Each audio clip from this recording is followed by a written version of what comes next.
இதுதான் தரம் உள்ளது. ஹalleluya. Our God is important. God give prioritize quantity is more than quality. ஆண்டவருடைய வார்த்தை, ஆண்டவர் அவருக்கு குவான்டிட்டியை விட குவாலிட்டி தான் முக்கியம். தமிழ்ல எப்படி சொல்றது? ஆண்டவருக்கு ஒழுக்கமானவங்க தான் ஐயா. ஒழுக்கம். ஆமா, ஒழுக்கமானவங்க நடைமுறைகளே. குவான்டிட்டினா எண்ணிக்கையை விட அவருக்கு தரம் தான் முக்கியம். கால் கம்மியா இருக்கலாம், ஆனா தரமா இருக்குல்ல, அதுதான் ஆண்டவர் என்ன பண்றாரு. அத ஆண்டவருக்கு ஆளு கணக்கு முக்கியம். நிறைய பேர் இருக்கணும், ரைட்டு. ஆனா அதை விட முக்கியம் தரம் வேணும். நீங்க இந்த 10 கன்னிகை உள்ள அந்த சம்பவத்தை வாசிச்சு பார்த்தா மத்தேயு 25ஆம் அதிகாரம் 12ஆம் வசனம்.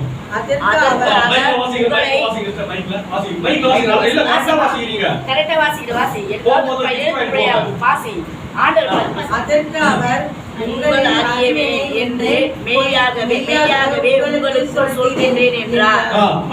மத்தேயு 25:12 அதற்கு அவர் உங்கள் அறியேன் என்று மெய்யாகவே சொல்கிறேன். 5 பேர் 10 கன்னிகைகள் வராங்க. அது 5 பேர் யாரு?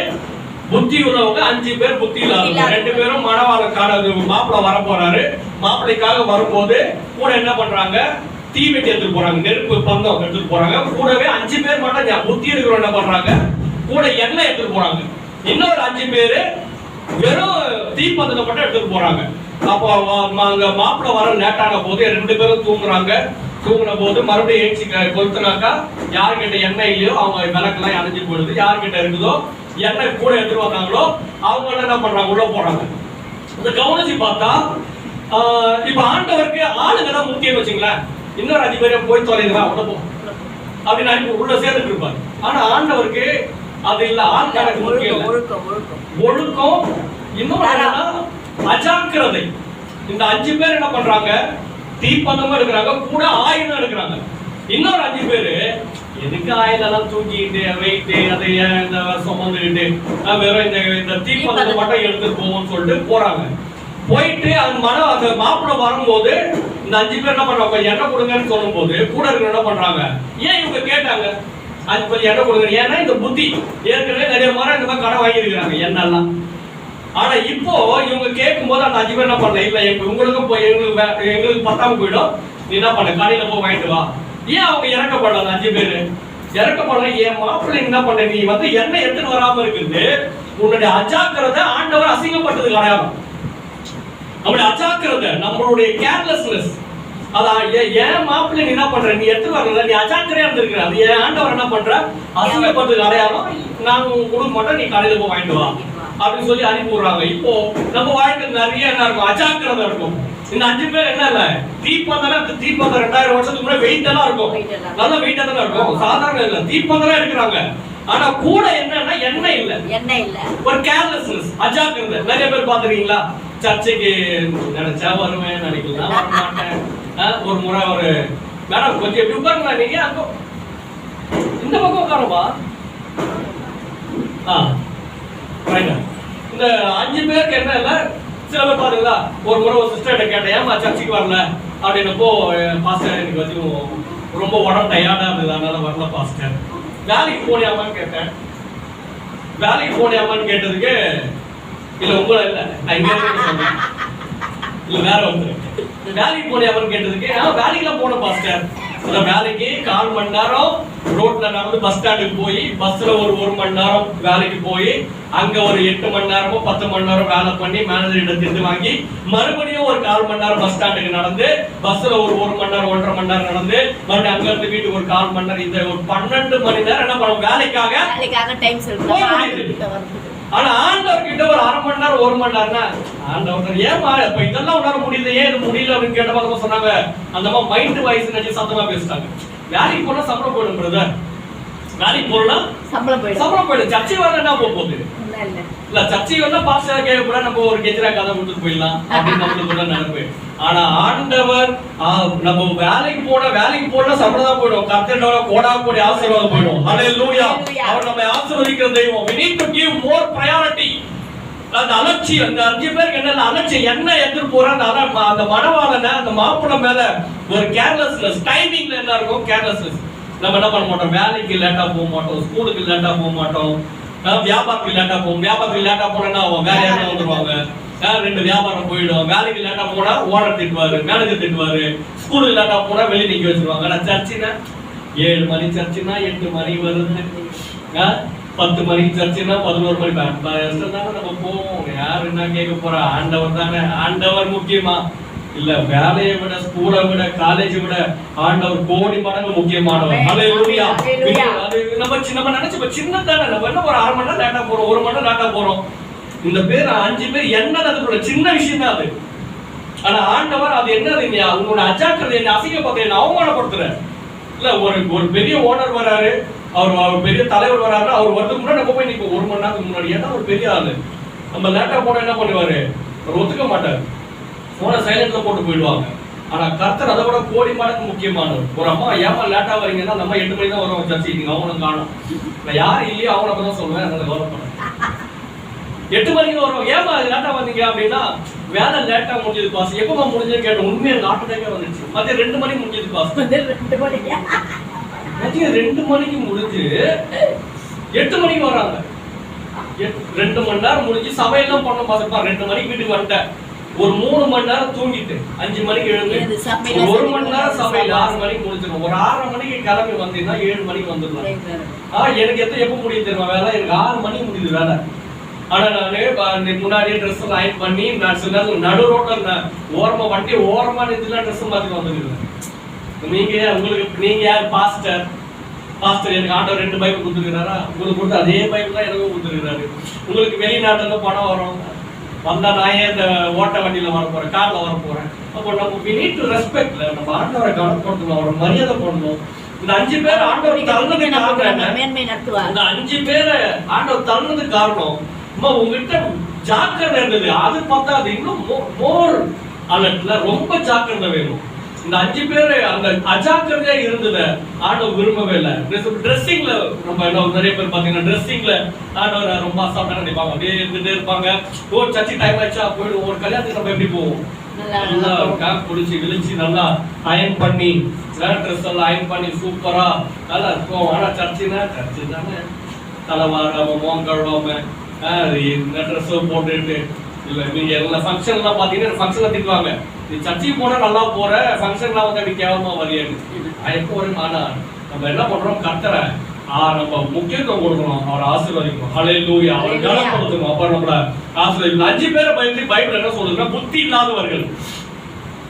புத்தி அவங்க மத்த 5 பேர்கிட்ட புத்தி இருந்தது, 5 பேர்கிட்ட புத்தி இல்ல. புத்தி இல்லைன்னா நீதிமொழிகள் 2ஆம் அதிகாரம் 6ஆம் வசனம் சொல்லுது, கர்த்தரின் வார்த்தை, கர்த்தரே ஞானத்தை தருகிறார், அவர் வாய் நின்று அறிவும் புத்தியும் வரும் அப்படின்னு போட்டுருக்கு. அப்போ இந்த 5 பேர்கிட்ட என்ன இல்லைன்னா வசனம் இல்ல. ஆண்டவர் கிட்ட இருந்து வருகிற புத்தி எங்க தான் வரும்? வசனத்துல தான் வரும். அப்ப இந்த 5 பேருக்கு என்ன இல்ல? வசனம்ங்கிற எண்ணம் கிடையாது. என்ன விளக்குனா 119 சங்கீதம் வாசி பார்த்தா, ஆண்டவரோட வேத வசனம் கால்களுக்கு தீபமும் என் பாதைக்கு வெளிச்சமா இருக்கு. அப்ப இவங்க கிட்ட வெளிச்சம் இல்லைன்னா வசனத்துக்கு முக்கியத்துவம் இல்லை. நம்மளுக்கு என்ன பாட்டு பாடலாம் நமக்கு ரொம்ப பிடிக்கும். பாட்டு பாடுறது, டான்ஸ் ஆடுறது, வேற என்னது நல்லா அதெல்லாம் நமக்கு பிடிக்கும். ஆனா வசனம்னா நமக்கு என்ன இருக்கும்? கசப்பா இருக்கு. 5 பேர் யாரு? அந்த வசனத்துக்கு முக்கியத்துவம் கொடுக்காத குரூப். ஆண்டவர் என்ன பண்ணி விட்டாரு? உன்னை யாருன்னே தெரியாதுன்ட்டாரு. கதவை சாத்திட்டு ஆண்டவர் போய் சொல்றாரா? ஆண்டவர் மறந்துட்டாரா? இல்ல. நீ என்ன you are not respect me. நீ என்ன கனப்படுற? நீ என்ன எனக்கு மரியாதை கொடுக்கல, நான் ஏன் உனக்கு மரியாதை கொடுக்கணும்? தேவன் நீ எனக்கு மரியாதை கொடுக்கல, என் வசனத்தை முக்கியத்துவம் கொடுக்கல. ஆனா நீ என்ன பண்ணிட? உன்னை யாருன்னே தெரியாது அப்படின்னு அனுப்பி விட்டாரு. அப்போ நீங்க நானும் புத்தியோட நடந்துக்கணும். ஹல்லேலூயா. கடைசி அப்போஸ்தலர் 16ஆம் அதிகாரம் 14-15 வாசிக்கிறேன். அப்போஸ்தலர் 16ஆம் அதிகாரம் 14-15. சேர்ந்து வாசிக்கலாம். பைக்ல வாசிக்கலாம். சேர்ந்து வாசிக்கலாம். பைக் எடுத்துங்க. வாசிக்கலாமா? அப்பொழுது தியத்தீரா ஊரானும் ரத்தாமரம் இருக்கிறவனும் தேவனுமாகிய லீராயாள் என்னும் பேருள்ள ஒரு ஸ்திரீ கேட்டுக்கொண்டிருந்தார். பவுல் சொல்லியவைகளை கவனிக்கும்படி கர்த்தர் அவன் இருதயத்தை திறந்தருளினார். அவளும் அவள் வீட்டாரும் ஞானஸ்நானம் பெற்ற பின்பு அவன் எங்களை நோக்கி, நீங்கள் கர்த்தருக்கு விசுவாசம் உள்ளவர் என்று எண்ணினார், என் வீட்டிலே வந்து தங்கியிருங்கள் என்று மறுபடி கேட்டுக்கொண்டார். அவங்களுடைய துஷ்ட தெய்வத்தை வணங்குகிற இந்த தியத்தீரா ஊர்ல ஒரு அம்மா லீதியான்றவங்க ஆண்டவருடைய வசனத்தை பிரசவம் பண்ணும்போது அவங்க வந்து கேட்கிறாங்க, இவங்க என்ன வேலை பண்றாங்க? ரத்தாம்பரம் விற்கிறவங்க. she is not a poor girl, she is not a poor lady. ரத்தாம்பரம்ன்றது நம்மளுக்கு புரியணும்னா வாயில் படம் விக்கிறவங்க கிடையாது, இவங்க பட்டு படம் விக்கிறவங்க. இவங்க வந்து ரோட்டு மேல கடை வச்சவங்க கிடையாது, பெரிய ஷோரூம் வச்சிருக்கவங்க. she is not a ரத்தாம்பரம்ன்றது the costliest thing. 2000 வருஷத்துக்கு கூட ரொம்ப காஸ்ட்லி. அந்த ரத்தாம்பரம்ன்றது ரொம்ப காஸ்ட்லி. லிட்டரலா சொல்ல போனா வாயில் படம் விக்கிறாங்க கிடையாது, யாரு பட்டு படம் விக்கிறாங்க. கோடி சொல்ல போனா கோடீஸ்வரி. அப்படியே பண்ணவங்க அந்த வேலையெல்லாம் கொஞ்ச நேரம் ஒதுக்கி வச்சுட்டு ஆண்டவருடைய வார்த்தையை கேட்க வந்திருக்கிறாங்க. நிறைய நேரம் பாத்தீங்கன்னா ஐயோ விட்டு வந்தா வியாபாரம் போயிடும் பாஸ்டர், ஒரு நாள் வேலை போயிடும் பாஸ்டர், ஓட்டி வரணும் பாஸ்டர். இல்ல நம்ம அதெல்லாம் விட்டுட்டு வந்த ஆண்டவருக்காக சில தியாகத்தை பண்ணி வந்த போது பைபிள் சொல்லுது கர்த்தர் அவங்க இருதயத்தை திறந்தார், வசனத்தை புரிய வைக்கும்படி. வசனம் என்ன பண்ணாது நம்மளுக்கு புரியாது நிறைய நேரம் இல்ல, நம்ம வசனம் வந்து அது ஆண்டவருடைய ஞானத்தை தான் புரியும். அப்ப பைபிள் சொல்லுது ஆண்டவர் அவங்களுக்கு இருதயத்தை திறந்தார்னா காரணம் she dedicated, she sacrificed some things to God. கர்த்தருக்காக சில வேலையை கொஞ்சம் விட்டாங்க. நிறைய நேரம் பாத்தீங்கன்னா ரொம்ப அலட்சியமா இருப்பாங்க. ஏமா சர்ச்சைக்கு வரவங்க பையன் அப்படின்னா எக்ஸாம்பிள் படிக்கிறான் பாஸ்டர், அது 1 மணி நேரத்துக்கு படிச்சு ஸ்டேட் ஃபர்ஸ்ட் வாங்கிடுவாரு. நீ 1 மணி நேரத்தை கர்த்தருக்காக கொடுத்துப்பார், கர்த்தரோட ஞானத்தை கொடுத்து நல்ல வெற்றியை கொடுப்பார். ஹல்லேலூயா. அவங்க அந்த நேரத்தை ஒதுக்கி அவ்வளவு பெரிய பணக்கார பெரிய பிசினஸ் வேலை பண்ணாலும் அந்த ஆண்டவருக்காக ஒதுக்கிற போது கர்த்தர் அவங்களை ஆசீர்வதிச்சார். பல வருஷத்துக்கு முன்னாடி ஒரு ஃபுட்பால் மேட்ச்ல ஒரு பையன் ஜெயிச்சுட்டே வந்தான். அவனை வந்து நேஷனல் லெவல்ல தேசிய அளவுல அவனை தேர்ந்தெடுக்கிறதுக்காக கமிட்டி சொன்னாங்க, நாளைக்கு ஞாயிற்றுக்கிழமை நீ வந்து எங்களுக்கு மீட் பண்ணப்பா, எங்களுக்கு ஒரு மீட்டிங் இருக்குது. அவன் சொன்னான், சார் நான் ஆண்டவர் ரட்சிக்கப்பட்ட பையன், எனக்கு சர்ச்சில் ஊழியம் இருக்குது, என்னால வர முடியாது. அவன் சொன்னாங்க, யோ உனக்கு இந்த வேலை நீ வந்தீங்கன்னா உன்னை செலக்ட் பண்ணி உனக்கு வந்து கவர்மெண்ட் வேலை வச்சிருவோம், உனக்கு கோடி கோடியா பணம் வரும், உனக்கு இஎஸ்ஐ பிஎஃப் கோட்ரஸ் பல இதெல்லாம் வரப்போது, உனக்கு நீ அதை விட்டுட்டு சர்ச்சைக்கு போகணுன்றிய. சொன்ன எது வேணா இருக்கட்டும் சார், நான் வேணா மண்டே வரேன், என்னால் சண்டே வர முடியாது. அப்ப கமிட்டி பார்த்து பேசி இவன் கர்த்தருக்காக பயபக்தியா இருக்கிறான்னு சொல்லி அவனுக்காக திங்கட்கிழமை மாத்தி அந்த ஆசீர்வாதம் வச்சிருக்கான். ஹல்லேலூயா. அதுக்கு நீங்களும் நான் ஆண்டவருக்கு சில தியாகங்களை பண்ணும்போது கொஞ்சம் வேலையை விடும்போது கொஞ்சம் வியாபாரத்தை விட்டுல கொஞ்ச நேரம் விட்டாங்க. நீங்களும் நானும் பணம் சம்பாதிக்கணும், நல்லா சம்பாதிக்கணும். ஹனி கெட் மணி, பிரச்சனை இல்லை. நல்லா சம்பாதிக்கணும், நல்லா வேலை போடணும், நல்லா ஞானமா நடக்கணும், அதெல்லாம் தப்பு கிடையாது. ஆனா பிரச்சனை என்னன்னா ஆண்டவர் ஒதுக்கி வைக்கும் போது ஆண்டவர் பைபிள் சொல்றது அவளும் அவள் வீட்டாரும் ஞானஸ்நானம் பெற்றாங்க. வெறும் ஆண்டவர் இந்த லீதியால மட்டும் ரட்சிக்கல, அவங்க குடும்பம் முழுவதும் ஞானஸ்நானம் எடுத்துட்டாங்க. எப்படி இந்த குடும்பம் முழுவதும் ஞானஸ்நானம், எப்படி குடும்பம் முழுவதும் மாற்றப்பட்டுச்சு? அந்த ஆண்டவருக்காக சில காரியங்களை விட்டு ஆண்டவர் சமூகத்துல இருந்த போது ஆண்டவர் நம்மளுடைய குடும்பத்தை தோன்றும். அப்ப நீங்களும் நானும் சில காரியத்தை தியாகம் பண்ணி ஆண்டவர் சமூகத்துல இருந்தா ஆண்டவருடைய வார்த்தையை கேட்ட ஆண்டவர் நம்மள மட்டும் இல்ல நம்ம குடும்பத்தை தொடர வல்லமையுடையவர். ஹல்லேலூயா. குடிக்கிற கணவரை மாற்ற வல்லமையுடையவர், தவறான பழக்கத்துல இருக்கிற அப்பாவை மாற்ற வல்லமையுடையவர், தவறான காரியத்துல இருக்கிற பிள்ளைகளை மாற்ற வல்லமையுடையவர். ஆனா நாம அவர் சமூகத்தை கண்டாங்க. கடைசி ஒரு வசனம் ஆதியாகமம் 24:63 எல்லாம் சேர்ந்து வாசிக்கலாமா? ஈசாக்கு சாயங்கால வேளையிலே தியானம் பண்ண வெளியிலே போயிருந்த ஈசாக்கு சாயங்கால வேளையில தியானம் பண்ண போயிருக்கிற எந்த இடத்துல தெரியுமா?